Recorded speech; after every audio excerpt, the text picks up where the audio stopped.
Welcome to Westland Classic Motorcycle Club's 11th annual Spirit of the 60s Classic Motorcycle Run, our first two-day event to celebrate the millennium and 100 years of motorcycling. Special welcome to our visitors from all over the country, especially those from the British and Classic Motorcycle Clubs of Tamworth, Bath, Exeter, North Devon, Bucks, Taunton, and the Norton Owners Club and the AGS and Matchless Owners Club. We have nearly 400 entrants this weekend and nearly 100 marshals have promised their support. So, given the weather, we ought to have a smashing weekend.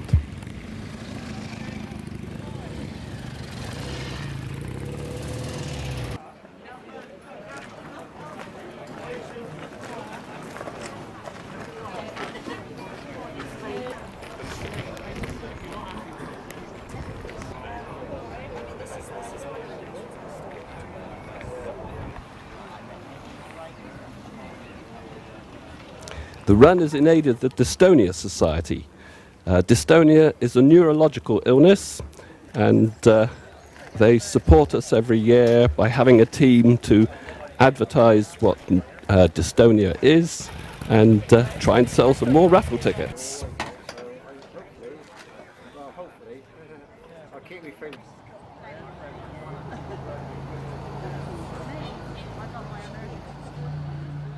Here's our signing on team. Kingston Morwood did a very good job for us this year, provided us with lots of tables, and everything went very smoothly. Meanwhile, outside, the sun was glorious. The Malmesbury branch of the Norton Owners Club. They're very much into lightweights, and as you can see from their bikes, they're sporting their new glass fibre wear, their Avon panniers and replica fairings. First of all, we'd like your Group 3, Paul, aren't you? Here's our marshals meeting. So all those in Group 3, please, and if I'd seen this cat, I would have put a marshal's vest on it. As you can see, we've got lots of marshals, fortunately. Don't think there was any problems on the Saturday. And here everybody is getting ready to go. And there's Paul Dyer leading his parking team off the West Bay.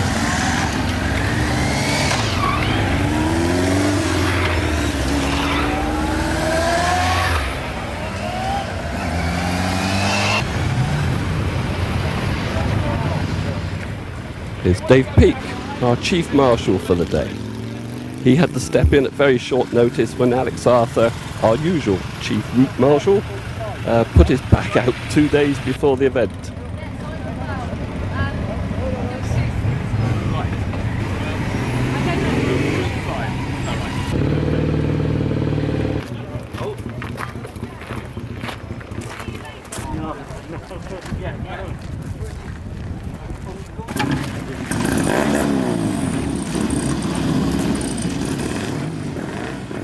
Number 124 is Ollie Legg from Weymouth, getting his Triton going.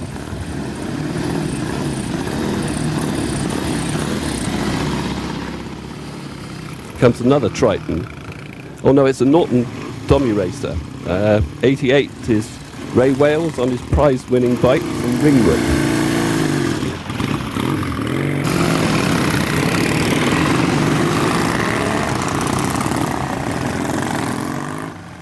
Here's John Kimber, one-time chairman of the Norton Owners Club Bournemouth branch.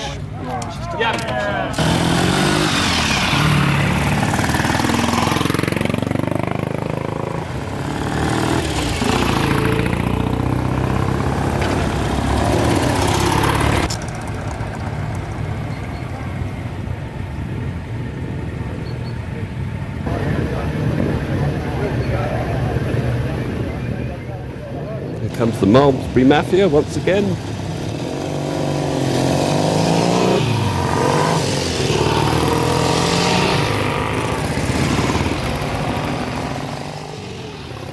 And Westland Classic Motorcycle Club Chairman Clive Cooper on his newly created Triton.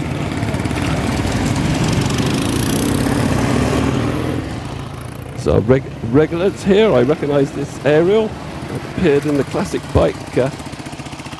Bike Guide magazine last year. I think that's Dennis Hearn from Bournemouth.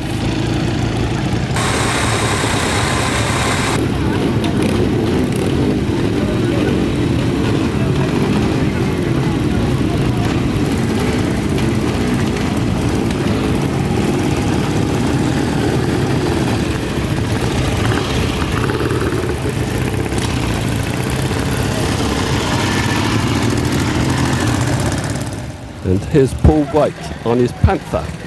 Paul was to win Best Sidecar Award on the day.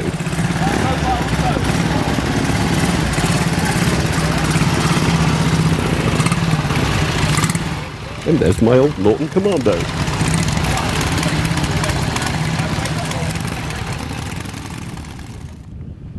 Alan and I made a quick stop on the way to West Bay. Here we are up at Hardy's Monument. Just watching a few bikes go by on their way down to the seaside here at West Bay, where the BBC television programme Harbour Lights is filmed.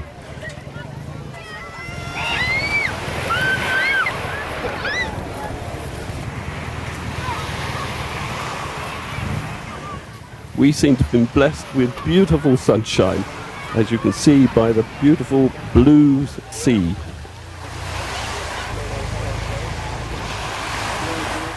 There's a couple of our marshals having a rest.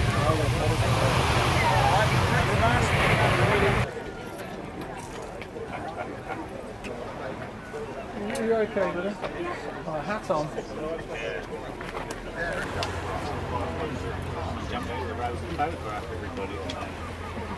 There's that lovely Norton Velo, and there's its creator on the left, Dave Flanagan, who's built a 350 and a 500cc Norton Velo, and they're both immaculate machines.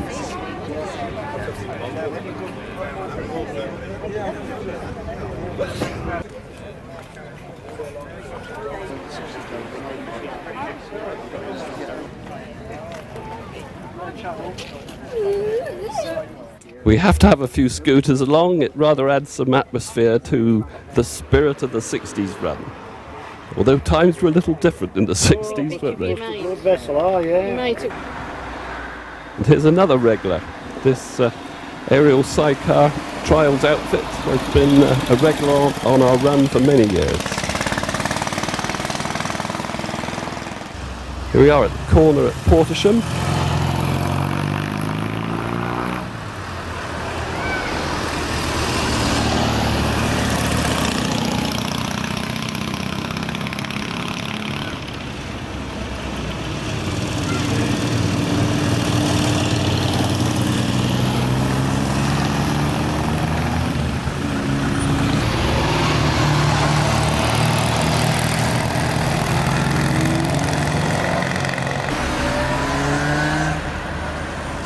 Here comes that Arial sidecar again.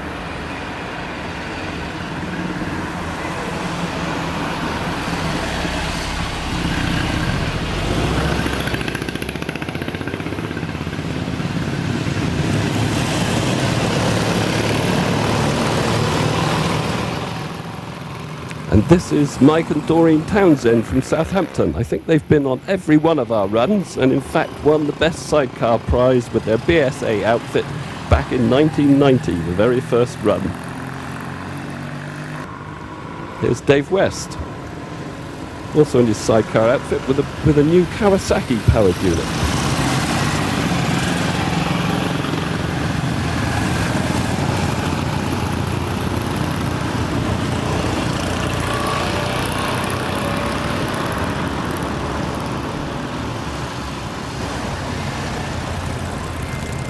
Arriving here at Weymouth is Kevin Good, our liaison officer from the council, and Helen Beer, our new roadman, if that's not a contradiction in terms. Helen very kindly volunteered to be our roadman for the day, and she did very well.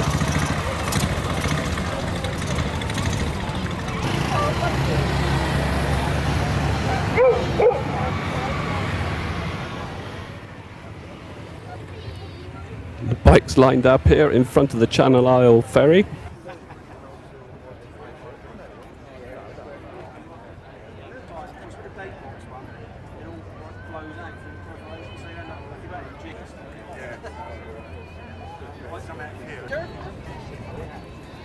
There's Ollie Legg without his helmet on, feeling at home in Weymouth, and this lady from Andover and the Bucks British Motorcycle Club said how much they enjoyed our tank display on the Sunday.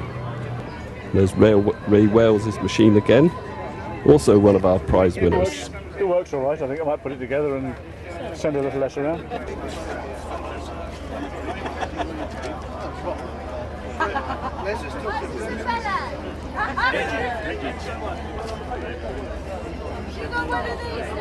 Bring some burgers or something.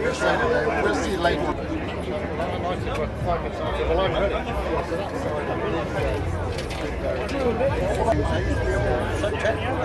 Yeah, that's right, yeah.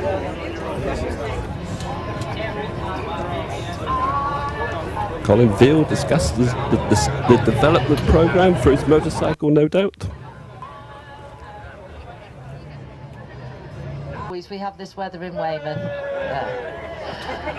I understand this is your 11th motorcycle run for charity. Congratulations on that. I think it's absolutely marvellous. I haven't had an opportunity yet to see the bikes because I've just come straight from another function, but I will have a look round. I understand also you raised over £3,000 last year. Jolly well done. That's excellent. And presumably you're aiming at a little bit more this year. I wish you luck with that. Thank you for coming to Weymouth. You're very welcome. We love having visitors like yourselves. The bikes, I'm sure, are a huge attraction. I've been watching them come in because I've just come back from Dorchester, and they really are a sight to see. Thank you for coming. You're very welcome. Have a nice day here. Thank you, Your Worship the Mayor. A pump. That was Bob Latcham said he'd found a pump. Are you around? Good job, Steve, for turning up.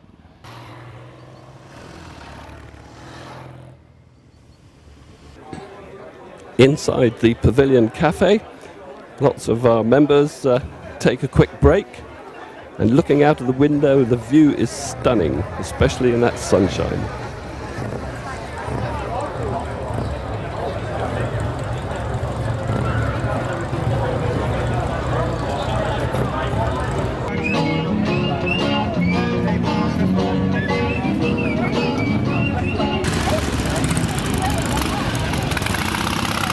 Don Grundy from Devises. Don and his son stayed the night camping at Yeovil.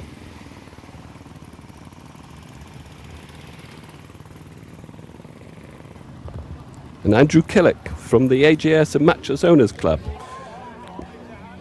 looking round to see which machines should win their prize. Here we are at the end of the day, back in Yeovil at the halfway house, and some of the riders having a quiet drink in the evening sunshine. Nice dry evening for those who've camped. I think we had about 40 people camping for the Saturday night.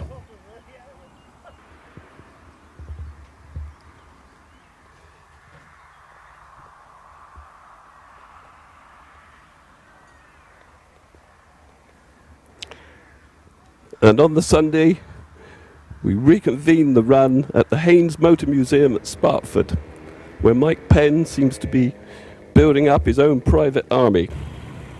Henry Pinney, who looked after the Haynes stop and the Yeovil stop for the Westland Club.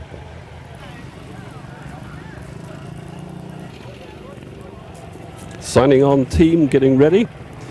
And there's the green bus which got blocked in, and we had to clear all the bikes away so that it could get out at 9:30 before we actually wanted to start the run.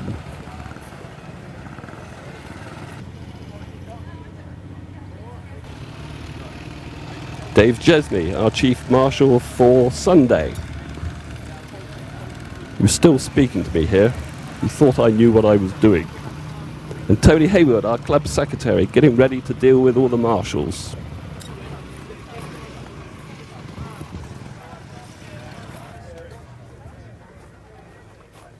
'99 is another one of our previous prize winners, and that's Nigel McBay's bike, also a previous prize winner, lovely Velocette Thruxton.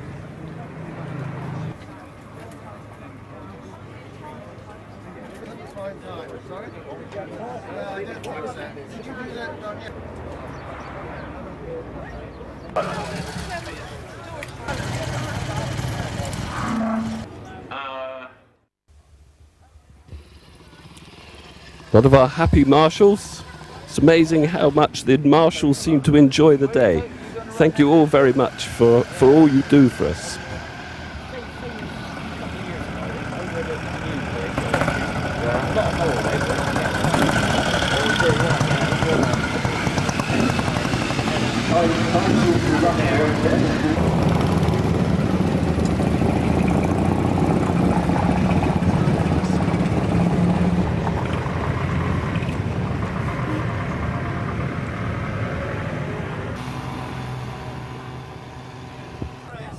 Richard Cranton, our closing marshal, goes to speak to Chris Biddiscombe, who's trying to get his team together for the Compton Abbas coffee stop.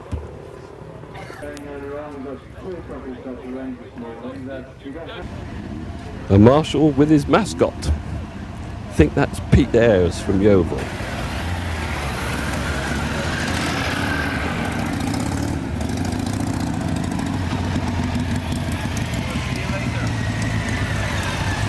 And away go some of the marshals, so we must be getting near the time we can start the run. Once again in glorious sunshine. I think a lot of people arrived at the event having driven through fog and cloud, but by 9 o'clock everything had cleared up and we had a beautiful day.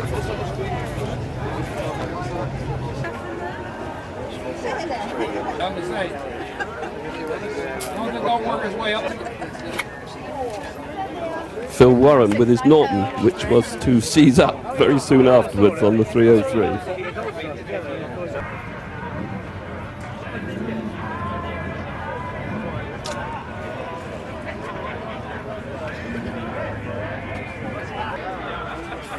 Here we have the bikes from Malmesbury Group once again, with their new panniers and fairings, which the Norton Owners Club are now producing.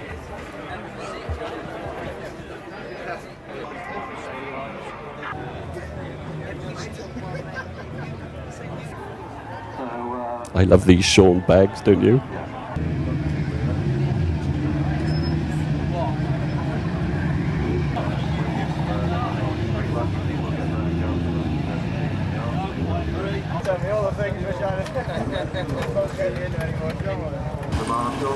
And the second start of the run. Here we are leaving Haynes Motor Museum at Sparkford, heading off towards Bruton and the coffee stops at Shaftesbury.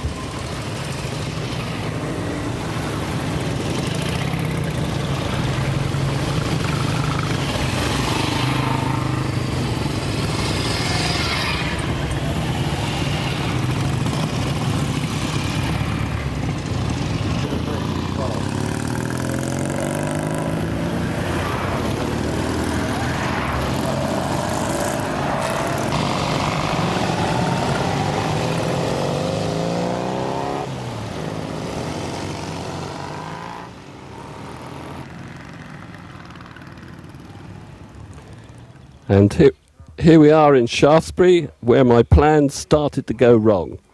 When we arrived, the police were unexpectedly at Park Walk in Shaftesbury and asked us to change our plans. And in the confusion, I sent the wrong number of marshals out to do the point duty between there and Bovington Tank Museum, and things started to go awry. We'll see more of that later. Here we are outside the Abbey ruins.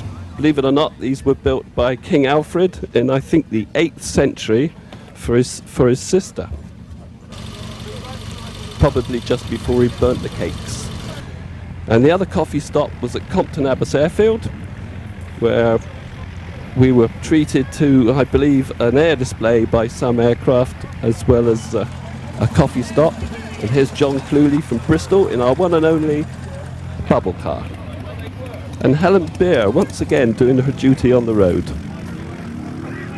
And a young prospective entrant of the future, I think that's Steve Moore's lad from Yeovil, a prize winner last year.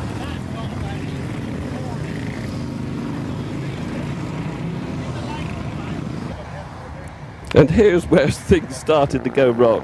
Down in the aft puddle area, we ran out of point marshals, so Alan and I had to stand on a street corner here for a while until we found a passing motorcyclist who very kindly stood on the corner so that we could move down to the next corner just before Lawrence of Arabia's house at Clouds Hill.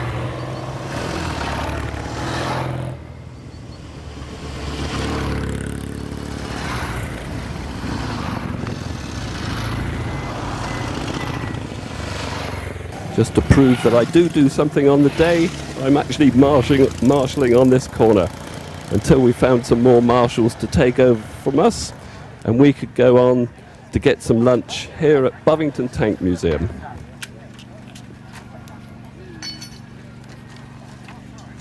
I don't know where it's downstairs, somewhere over there.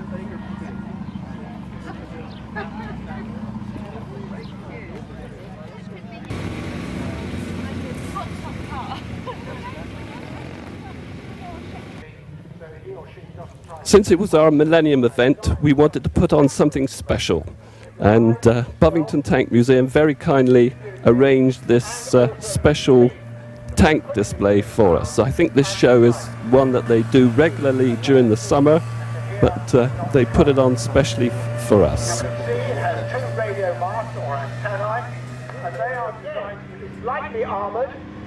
It only carries a machine gun, and it is in fact a battle taxi for the infantry.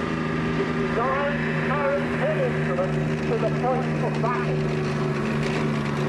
Now when taxis are people, get there, front, stand nice in peace, face towards me. Come on, let's have you. There's Helen Beer in the middle. She seems to have got everywhere this weekend. I don't know any of the other people. Were they on the run? Perhaps someone could let me know. Our budding soldiers for the afternoon. It takes the British Army 13 weeks to train their soldiers. It takes me 10 minutes. So it shows how good you all are. Anyone any questions? No. In the vehicle. Now move yourselves. Now, ladies and gentlemen, we've made a bit of fun of this, but of course for real, a brown envelope or possibly an email would have arrived today. You would have been told to report something.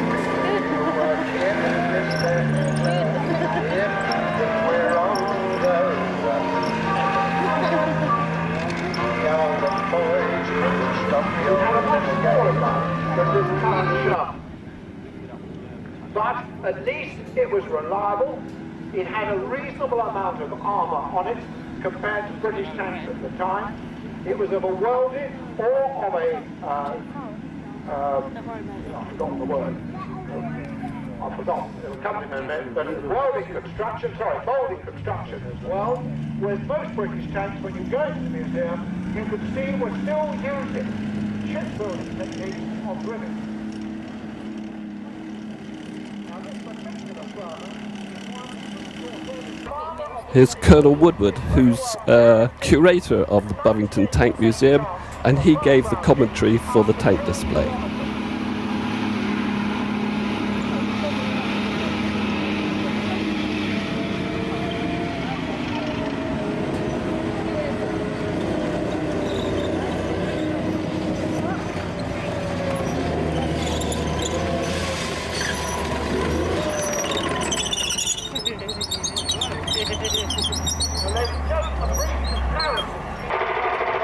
As they move forward.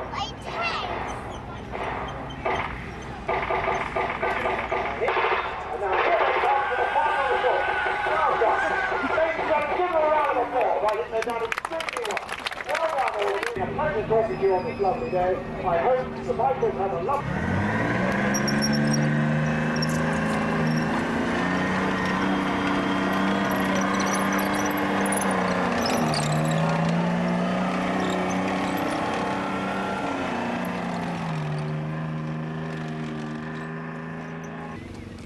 Is Lord Strathcarron, our guest of honour for the day, a lifelong motorcyclist who very kindly came and presented the prizes.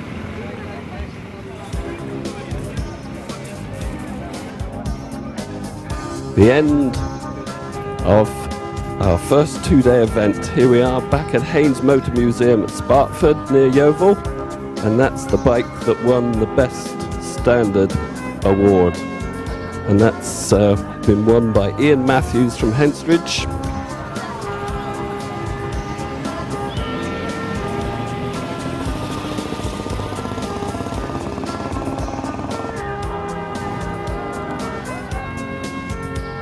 Spraymaster Classic Cup, won by Ian Matthews from Henstridge for his 1966 Royal Enfield Continental GT 250cc.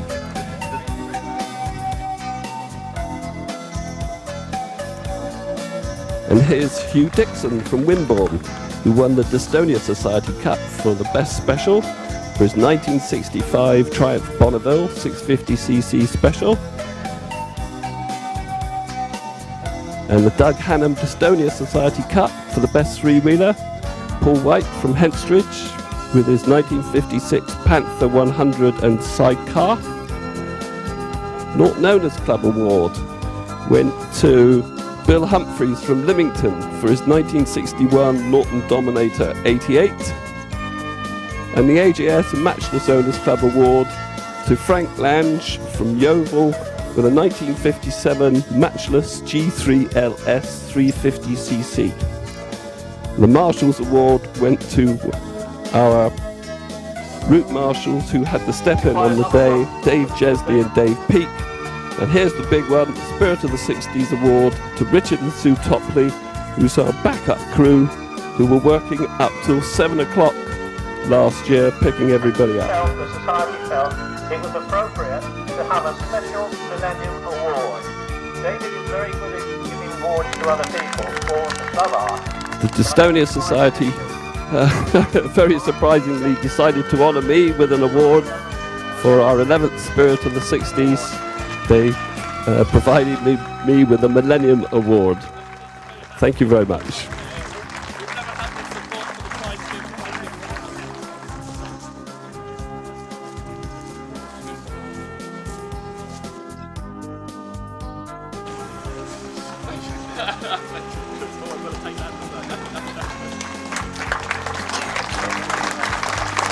Excellent turnout, wonderful weather, wonderful day. And I thought the weather and the scenery and the organisation was absolutely first rate. Couldn't fault it. Issue with that one, and the marshals came and picked it up, and we swapped the bolt over on the carburettor, and ended up getting them all going. So they all went in the end. It was brilliant. And, yeah, no complaints whatsoever. Best behaved bunch who's ever been. The run, this is the 10th run I think we've done with it. So it's 500 motorbikes and a bubble car, just to be different. Have you enjoyed it? Very much, yeah, it's been a wonderful day today. We've seen some, knockout, yeah, really, really good. And the scenery, some of it. And of course the big thing with these runs is that we go to places we would never normally go, these little villages and you know, beautiful country lanes. It's just absolutely knockout, particularly with the weather like this. It's been really, really good. Yeah, everything top. Yeah, marks. We'll certainly do it again next year if they have it on. It's my husband of 2 weeks. He wanted to do it on its Sunbeam, which as you see didn't quite make it on its own, so I did it on a trials bike and did make it. Know what dystonia is. It's an involuntary movement disorder, not a killer. Very few doctors know about it. It's awareness which is the most important factor, but also it does raise funds for the society for the research into dystonia and to help people have a much better quality of life. How much has this rally raised for the society? Up until this year, over the previous 10 years, just over 20,000. I obviously don't know this year's figures, but I should think we're talking to maybe 3,000 plus for this year's event. That was Chris Fuller, the national chairman of the Dystonia Society, explaining the background to the charity aspect of our run.